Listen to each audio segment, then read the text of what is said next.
Hi friends, ఇదిగోండి మీకు ఇవాళ కొబ్బరి చట్నీ ఎండుమిరపకాయలతో ఎలా చేసుకోవాలో చూపిస్తాను. ఇదిగోండి ముక్కల్ని ఇలా తీసుకోవాలి, కొబ్బరి ముక్కల్ని. అలాగే దానికి కావాల్సిన చింతపండు, ఇదిగోండి ఒక చిన్న సైజు నిమ్మకాయ అంతా చింతపండుని తీసుకుంటున్నాను, గింజలు లేకుండా తీసుకోవాలి.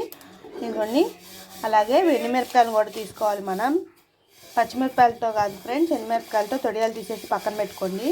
అలాగే ఇప్పుడు ఈ ఎండుమిరపకాయలు వేపుకున్నాం నూనెలో, బాండీలో పెట్టుకుని, ఇదిగోండి బాండీలో నూనె వేసుకున్నాను.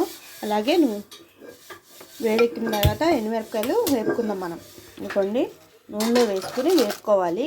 కొంచెం దోరగా వచ్చేటట్టు వేయించుకోండి. ఎక్కువసేపు అవసరం లేదు, స్లో మీడియంలో పెట్టుకుని వేయించుకోండి. హై ఫ్లేమ్లో పెట్టుకున్నామంటే మాడిపోతుంది. చూడండి ఫ్రెండ్స్, వేగిపోయాయి చక్కగా. ఇవి తీసేసి పక్కన పెట్టేసుకుని, అలాగే మనం కొబ్బరిని మిక్సీలో వేసేసుకుందామన్నా కదా, చింతపండు కొబ్బరిని కూడా వేసేసుకుని, దీంట్లోకి జీలకర్ర ఉంటే జీలకర్ర, వెల్లుల్లిపాయలు కూడా వేసుకోండి. ఇవన్నీ జీలకర్ర వేసేసుకుంటున్నాను, వెల్లుల్లిపాయలు కూడా వేసేసుకుంటాను. 4-5 రెబ్బలు వేసుకోండి చాలు, వెల్లుల్లిపాయ రెబ్బలు. అలాగే దీంట్లోకి ఉప్పు కూడా వేసుకోవాలి, వేసుకోవడంతా.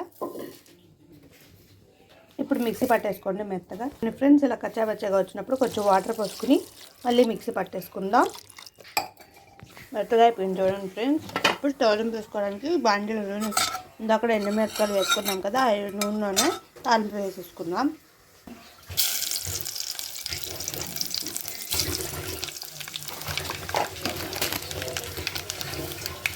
బాగా దోరగా వచ్చేటట్టు వేసుకోండి ఫ్రెండ్స్. తాలింపుని కరివేపాకున్నా కరివేపాకు వేసుకోవచ్చు. అయిపోయిన తర్వాత మనం మిక్సీలోది దాంట్లో వేసేసుకుంటే అయిపోతుంది చట్నీ, కొబ్బరి చట్నీ. ఇది పెసరట్టు, దోశ, ఇడ్లీ, రైస్లోకైతే చాలా బాగుంటుంది ఈ చట్నీ. ఇంకా ఫ్రెండ్స్, అంతే సింపుల్గా కొబ్బరి చట్నీ, ఎండుమిరపకాయలతో కొబ్బరి చట్నీ.